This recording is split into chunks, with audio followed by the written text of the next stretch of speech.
안녕하세요. 충남 공주에서 그림 그린 여자 김영주입니다. 2022년 7월 7일 오전입니다. 알랭드 보통의 영혼의 미술관 오늘도 읽습니다. 자기 이해. 우리는 자기 자신을 투명하게 알지 못한다. 우리에겐 직관, 의혹, 육감, 모호한 공상, 이상하게 뒤섞인 감정이 있으며 이 모두는 단순 명료한 판단을 방해한다. 여러 기분을 느끼지만 그것이 무엇인지 정확히 알지 못한다. 그러다가 이따금 예전에 느꼈지만 명확히 알지 못했던 어떤 것을 정확히 파악한 듯 보이는 예술 작품들과 우연히 마주친다.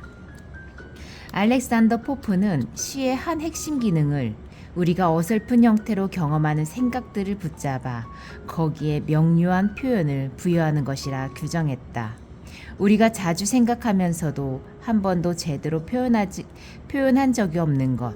다시 말해 나 자신의 생각, 나 자신의 경험이면서 쉽사리 사라지고 파악하기 어려운 부분을 붙잡아 예전보다 더 좋게 다듬어 나에게 돌려줄 때 결국 우리는 스스로를 더 명확히 알게 되었다고 느낀다. 여러분이 어떤 상자, 조지프 코넬의 무죄로 다가간다고 상상해보자. 왜 이상하게도 나를 보는 느낌이 들까? 나 자신의 어떤 부분이 이 상자와 닮은 것일까? 상자 안의 시각적 지시물은 분명 6살 어린 나이에 세상을 떠난 피렌체 공작 메디치 코시모 1세의 딸 비아다. 그러나 코넬은 상자 안에 있는 공주를 발견하라고 우리를 초대한 것이 아니다. 그보다 코넬의 상자는 우리에게 단일한 주체의 다양한 요소들을 어떻게 통합하는지 한 모델을 보여준다. 상자는 이렇게 말한다. 나는 관계의 망으로 이루어져 있다. 도상 같은 새들, 사다리, 꽃들, 해시계, 지도, 여우는 비아의 경험이나 성격을 가리키는 상징들이다. 그것들의 의미를 알 순 없지만 우리는 한 일생의 도식이 일련의 복잡한 상징으로 구성되어 있다는 생각에는 공감할 수 있다. 상자 안에는 자아의 기록들이 농축되어 담겨 있다.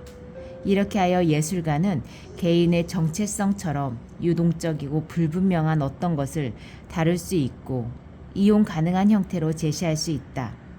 관람자는 이 특별한 상자 안에 담긴 모든 것을 자신과 동일시한다기보다 작품의 의도에 공감하는 것이다. 욕심 같아선 코넬 같은 예술가가 있어 우리 각자를 위해 상자를 하나씩 만들어준다면 모든 사람이 자신을 더 잘할 수 있는 동시에 자신을 타인에게 더 잘 알리는 도구를 가질 수 있으리라.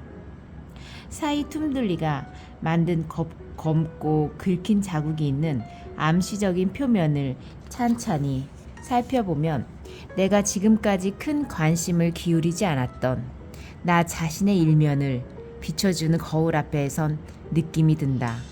단 지금 거울에 비춰볼 것은 어금니가 아니라 내면의 경험이다. 당혹스러움 많지 포착하기 어려운 기분 또는 심리의 상태를 경험할 때가 있다. 우리는 그런 상태를 자주 경험하지만 그것을 따로 떼어 확인하거나 들여다보지는 못한다. 툼블리의 작품은 내면의 삶의 한 부분을 보여주기 위해 특수 제작한 거울과 같다. 내면에 집중함으로써 자아를 더 분명히, 더 쉽게 확인할 수 있도록 의도적으로 제작되었다. 이 작품은 우리가 어떤 것에 대한 자신의 생각을 거의 알 듯하면서도 아직 그 실마리가 조금 부족할 때의 기분에 집중하고 있다. 작품은 야망과 혼란이 뒤섞인 성찰의 한순간을 표현하고 있다. 표면의 가늘고 밝은 흔적들은 칠판에 분필로 썼다가 문질러 지운 단어일지도 모르고 얼룩들은 틈새로 멀리 있는 별을 보여주는 구름일지 모른다. 그것이 무엇이건 중요한 문제는 우리가 그것을 정확히 알아볼 수 없고 그래서 어떤 것이 이것일 수도 저것일 수도 있는 순간에 붙잡혀 있다는 데 있다. 우리는 곧 이해할 듯 하면서도 아직 이해하지 못하고 있다. 이 알쏭달쏭한 순간이 중요한 까닭은 성찰이 우리의 기대에 못 미치기 때문이다. 우리는 성찰의 과정을 포기한다. 우리는 사랑, 정의 또는 성공의 개인적 의미를 대부분 결정하지 못한 채 다른 것으로 넘어간다. 툰블리의 그림을 보는 동안 우리는 중대한 생각에 도달할 수 있다. 중요한 문제들에 대해 생각하다 결국 혼란에 빠지고만 나를 지금까지 충분히 인식하지 못했구나. 그 부분에 제대로 주목하지 못했구나. 하지만 지금 나는 예술이라는 거울에 비친 나의 바로 그런 모습을 이렇게 보고 있다. 이제 나는 이런 내 모습을 더 소중히 여길 수 있게 됐어. 인성, 그리고 마음과 성격의 특질을 사람뿐 아니라 사물, 풍경, 항아리, 상자에서도 발견할 수 있다는 생각은 낯설고 기이하다. 만일 이 생각이 약간 엉뚱하게 느껴진다면 이는 대체로 우리가 인간의 특성을 시각의 영역에 놓고 생각해 본 적이 없기 때문이다. 그러나 우리가 어떤 사물과 동료의식을 느낄 때 이는 그 사물이 지녔다고 느껴지는 가치가 우리의 마음속에 있을 때보다 그 사물에게 있을 때 더 분명히 보이기 때문이다. 예술은 자기 인식을 누적시켜 타인에게 그 결실을 전달하는 훌륭한 수단이다. 자신의 경험을 타인과 공유하는 일은 어렵기로 악명이 높다. 그럴 때 말은 서툴게만 느껴진다. 화창한 오후, 호숫가를 산책하는 장면을 이미지의 도움 없이 설명한다고 생각해보라. 코펜하겐 교회의 어느 오후를 있는 그대로 묘사한 크리스텐 쾌프게의 그림은 말로 설명하기 어려운 경험의 바로 그 측면을 포착하고 있다. 그림 속의 햇빛은 그 의미를 말로 표현하긴 어렵지만 엄청난 의미를 지니고 있다. 우리는 그 그림을 가리키면서 이렇게 말하고 싶어진다. 그래, 햇빛이 이럴 땐 꼭 저런 느낌이야. 쾌브케는 어떤 일도 일어나지 않는 상태와 사랑에 빠진 이미지를 창조했다. 아이는 난간에 기대어 있고 실크 해트를 쓴 남자는 돌돌 말린 돛의 아래 부분을 정비하는 친구를 지켜보고 있다. 여자들은 서로 뭔가를 이야기한다.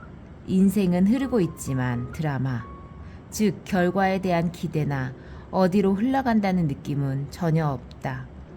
그러나 이는 지루함이나 허망함을 자아내는 조건이 아니며 그림 속 풍경은 더없이 훌륭하게 느껴진다.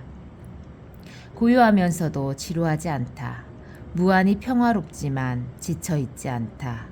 이상한 방식으로 이 그림에는 고요하게 표현된 존재의 기쁨이 가득하다. 마음을 사로잡는 것은 빛 그 자체라기보다는 그 빛이 증명하고 있는 영혼의 상태다. 이 그림은 인간의 어떤 부분, 구체적인 말로 드러낼 수 없는 한 부분을 포착하고 있다. 여러분은 이 이미지를 가리키며 이렇게 말할지 모르겠다. 가끔은 내가 꼭 저렇다니까. 더 자주 그런다면 참 좋을 텐데. 만일 다른 사람이 이 말을 이해한다면 둘 사이에 멋진 우정이 싹트지 않을까?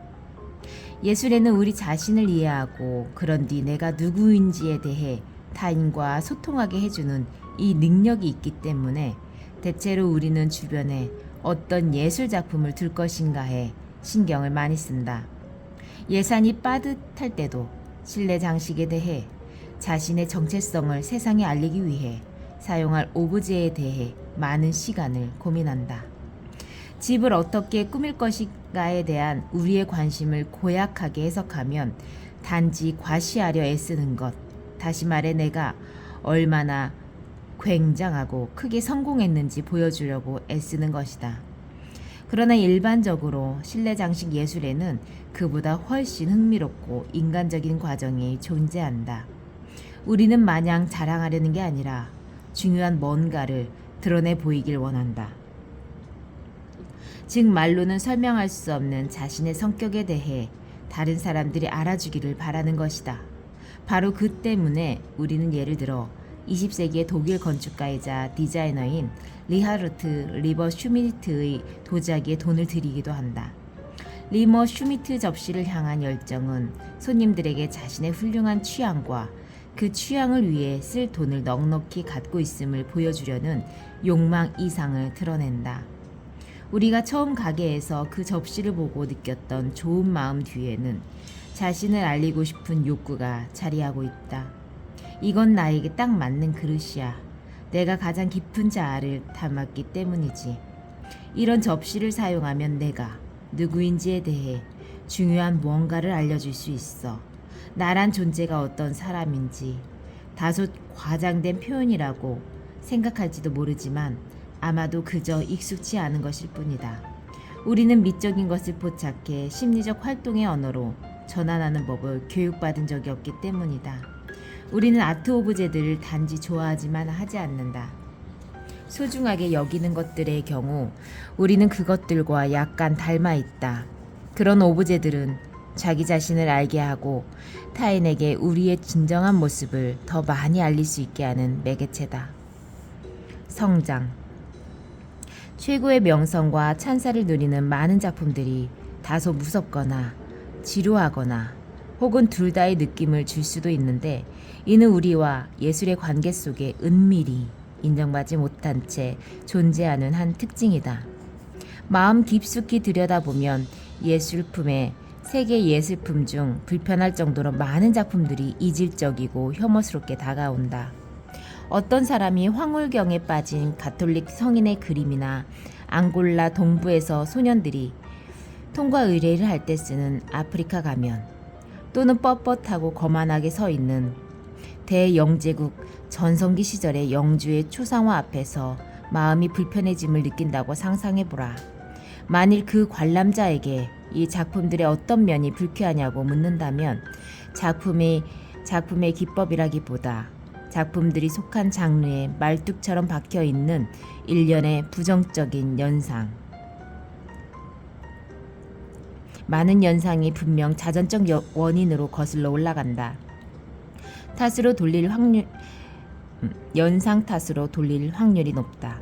조심스럽게 물어보면 우리의 관람자는 예를 들어 바로 그 그림을 보면 어린 시절 일요일마다 방문한 구부정하고 슬픈 스페인계 늙은 친척의 아파트에서 넌더리 나고 침울해지던 경험이 떠오른다고 말할지 모른다. 실크 해트를 쓴 사람을 보고선 30년 전 대학교에 다닐 때 자신에게 위협을 가하던 어딘지 모르게 건방지고 특권의식에 사로잡힌 역사학도들의 상기된 얼굴을 떠올렸을 수도 있고, 아프리카 가면 앞에 서니 예전에 봤던 부두교에 대한 영화뿐 아니라 아프리카의 영적 우월성을 수시로 강조하던 박애주의자인 척하던 지인이 떠오른다고 털어놓을지 모른다. 이처럼 예술 장르에 대한 적대감은 대단히 고통스러운 경험에서 싹틀 수 있다. 그런 부정적인 순간, 특히 어린 시절에 겪는 그런 순간은 삶의 균형을 깨뜨리고 궁극적으로 삶을 부당하게 오염시킬 위험이 있다. 게다가 그런 경험은 우리 내면의 다양한 방어적 행동을 촉발하는 버릇이 있어 오염의 범위를 확장한다. 우리는 특히 예술 영역에서 이 현상을 뚜렷이 목격하지만 이는 존재를 한층 전반적으로 오염시킬 수 있는 인지적 결함이다. 그 특징은 위험을 너무 즉각적으로 예견하는 부정확하고 과도하게 예민한 경고 체계라는 데 있다. 이 체계는 특정한 부정적 사건, 특히 어린 시절의 경험을 거칠게 일반화하고 이를 통해 전반적인 혐오를 유발해 실질적이고 창조적으로 생각하고 행동하는 우리의 능력을 서서히 무너뜨리곤 한다. 방어적인 상태에서는 아주 많은 요소들이 위협으로 느껴진다. 어떤 불우한 상황이나 만남 탓에 종교, 문학, 축구, 아프리카 공용 샤워장, 아바의 음악, 고급 의류 상점, 자신보다 훨씬 더 부자인 부모와 학교 정문에서 잠시 나누는 대화 등에 전혀 공감하거나 관심을 기울일 수 없게 된다. 과민한 방어 체계는 궁핍함을 낳는다. 다시 말해 본질적으로 특수한 문제들을 계속 일반화하면 삶의 발전을 꾀할 수 없다. 위협을 지나치게 빨리 지각할 때 폭발성을 지닌 과거에 대한 불안 때문에 현재 그 기억을 어렴풋이 건드리는 모든 것의 공격성을 드러낼 때 우리는 쇠약해진다. 우리는 강력하고도 잘못된 감정의 논리를 사용한다. 대단히 부유한 사람이 나를 경멸했고 그것은 아픈 경험이었다. 그래서 부자들은 다 나를 경멸할 테고 그래서 나는 그들을 몹시 싫어하고 그래서 부자를 그린 그림은 내 취향이 아니다. 또는 복도에서 마주친 이상한 여자가 천사가 보인다고 말할 때 아주 거북한 느낌이 들었고 그래서 이상한 사람들만이 천사에 관심이 있고 이 그림 속의 남자는 천사를 보고 있고 그래서 이상한 그림이라는 나는 흥미를 느낄 수 없다. 예술과의 교류는 유용하다. 비록 소재는 방어적인 지루함과 두려움을 불러일으키는 낯선 것이지만 혼자 있는 시간과 상태를 허락해 그런 소재를 좀 더 전략적으로 다루는 법을 알아낼 수 있기 때문이다. 예술에 대한 방어적 태도를 극복하는 중요한 첫 단계는 특정한 상황에서 느끼는 이상한 감정을 받아들이는 것이다. 그 때문에 자기 자신을 미워할 필요는 없다. 많은 예술이 결국 우리의 세계관과 근본적으로 충돌하는 세계관의 산물이기 때문이다. 세바스티아노 리치는 천사의 모습을 한 사자가 성자에게 인생을 바꿀 지시를 전해준다고 믿었다. 사전트의 초상화 속 인물은 인간을 평등하게 태어나지 않으며 어떤 사람들은 단지 혈통 때문에 세상을 지배할 자격이 있다고 확신했다. 축구회족은 그들의 가면이 사춘기 남자아이들에게 여자의 성적, 감정적 욕구를 이해시켜주는 기능을 한다고 생각했다. 그러므로 초기의 부정적 반응, 즉 이 대상은 내게 아무것도 줄 수 있는 게 없다는 느낌은 이해할 만하고 더 나아가 이치에 닿는다. 천사의 명령.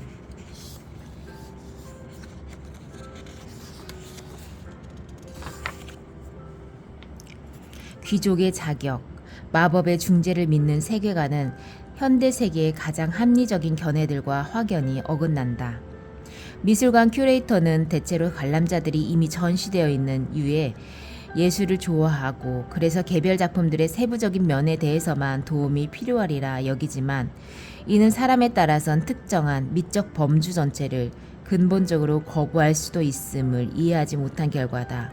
만일 여러분이 성 브루노의 그림을 보고 있을 때 큐레이터가 있다면 그는 다양한 세부 사항을 짚어주면서 당신의 감상을 도우려 할지 모른다. 이 남자는 11세기 카르투지오 수도의 창시자이고 멀리 왼쪽에 자고 있는 남자는 예수가 십자가에 매달리기 전날 밤 깨어있는 동안 깊은 잠에 빠진 제자들을 암시하는 회화적 지시물이고 이 작품은 18세기 알가로티 백작이라는 사람이 소유했었고 해골과 날개들은 티치아노를 그린 16세기 이탈리아 화가에 필적할 정도로 특별히 잘 그린 부분이라고 설명하면서 그런 정보는 어떤 사람에겐 도움이 될지 모르지만 이런 류의 예술 전반을 거부하거나 심지어 적대시하는 사람에겐 그렇지 않다. 전문가는 관람자가 이미 작품에 흥미를 느끼고 있지만 한두 개의 세부적인 요점을 명확히 알려주면 대단히 좋아할 거라고 미리 짐작하는 경우가 너무 허다하다. 미술관은 수많은 종교 예술을 전시하지만 대체로 세속적이고 과학적인 사고방식에 익숙한 사람들이 어떻게 반응할지에 대해서는 거의 관심을 두지 않는다. 귀족들의 그림을 내걸지만 능력 본위의 민주주의 사회에서 계급 격차는 극렬한 반발을 불어일으킨다는 사실을 잊은 듯하다. 그들은 아프리카 미술 전시회를 개최하면서 조상신 숭배는 상대적으로 문제가 적을 거라 가정한다. 물론 이러한 문제에 의혹을 품기란 꽤 난처한 일이 될 수 있다. 사회와 가정은 마음속에서 모순된 감정의 충돌에도 절대 입 밖으로 내지 말라고 주입하고 그렇게 해서 분별 있는 사람들이 이미 이런 문제에 관심이 있을 거라는 잘못된 가정이 생겨난다. 이 금기는 부분적으로 다음과 같은 사실에 기인한다. 즉 미술관 큐레이터들은 스스로 집단의 범주를 정하고 자신의 분야에 깊이 빠져든 사람들이라 그들 중 일부는 평범한 사회 구성원, 대개 세속적이고 민주적이며 마법적 사고에 익숙지 않은 사람들과 생각을 공유한다는 것이 어떤 건지 기억하지 못한다. 아이가 있거나 아이 말을 듣게 되는 경우가 아니라면 그들은 직설적이지만 유용하게 순진한 어조로 다음과 같이 묻는 사람을 단 한 명도 만나기 어려울 것이다. 왜 당신은 구태여 아프리카 가면이나 중세 성인의 음침한 그림에 시간을 허비하는가?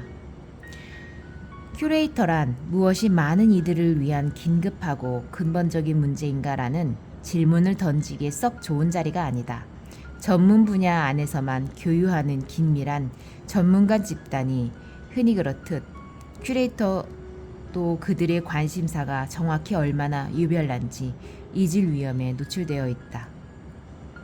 그렇다면 지독히 불쾌한 예술 범주들에 교감하려면 어떤 도움이 필요할까? 어떻게 하면 사람들이 귀족들에게도 흥미를 느낄 수 있을까? 어떻게 하면 종교적인 작품을 보고도 움찔하지 않을까? 어떻게 하면 아프리카 미술에 흥미를 갖게 될까?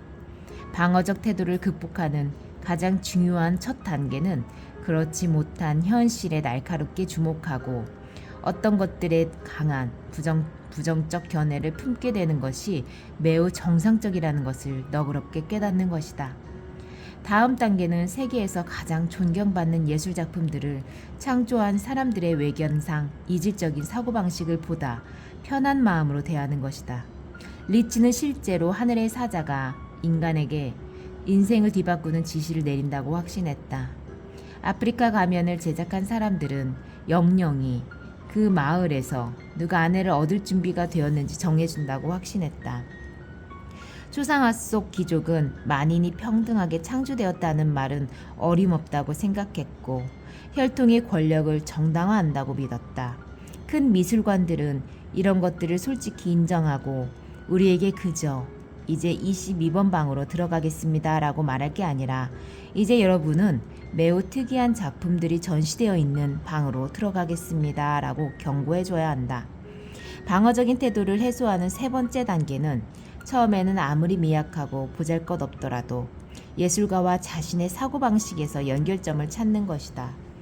그들의 작품은 아주 괴상해 보일 수도 있지만 그들의 야망에는 우리가 우리 자신을 충분히 탐색하는 과정에서 개인적으로 연결시킬 수 있는 측면이 있을 수 있다. 어떤 이는 여러 해 붐비는 지하철에서 순간적으로 과연 모든 사람이 똑같은 기질과 천성을 타고날까? 인간에게 타고나는 계급은 없는 걸까? 어떤 이는 근본적으로 우월하지 않나라고 생각했을지 모른다. 아무짝에도 없는 쓸모없는 생각이었다. 우리 시대와 기질에 맞지 않았으니까. 하지만 어찌됐건 우리의 의식을 휙 가로질렀고 그러면서 우리 자신과 리블스데이 경을 연결할 수 있는 다리의 벽돌 하나를 만들어냈을지 모른다. 이와 마찬가지로 종교 예술을 접할 때 초자연성과 연결된 어떤 것 앞에서 미학적 인내심이 바닥날 수 있지만 우리에게도 한때는 공포와 허탈감에 사로잡혀 실제 아버지와 아무 상관없는 아버지 같은 존재의 팔에 이제 모든 일이 잘 풀릴 테고 현재의 어려움을 견뎌내면 상황이 좋아질 거라고 안심시켜줄 힘이 있는 사람의 팔에 안겨 구덩이에서 벗어나기를 갈망했던 순간이 있었을지 모른다.